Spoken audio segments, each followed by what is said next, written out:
Bella Swan. Cerita pilu korban arisan online Sosialita Manja Makassar juga dirasakan Ingrid, warga Jalan Barang Lompo, Kota Makassar. Kesehariannya, Ingrid 32 tahun yang berprofesi sebagai karyawan swasta dan makeup artis turut menjadi korban arisan Sosialita Manja.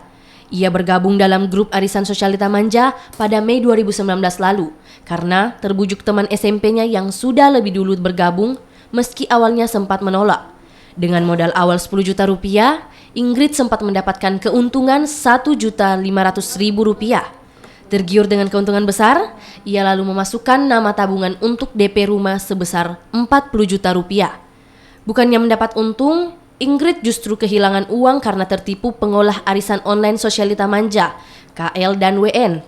Sementara rekan SMP-nya yang mengajaknya bergabung juga menghilang.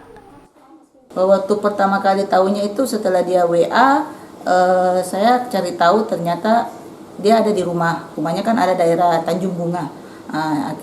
Akhirnya kami ke situ untuk menanyakan solusinya seperti apa, karena di WA yang di broadcast oleh tersangka itu mengatakan bahwa dia akan mengembalikan modal dan bertanggung jawab untuk mengembalikan modal kami.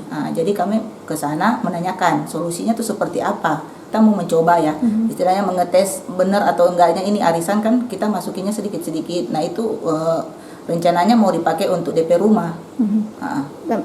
Mengetahui kabar penangkapan KL dan WN, Ingrid pun berjuang bersama korban lainnya.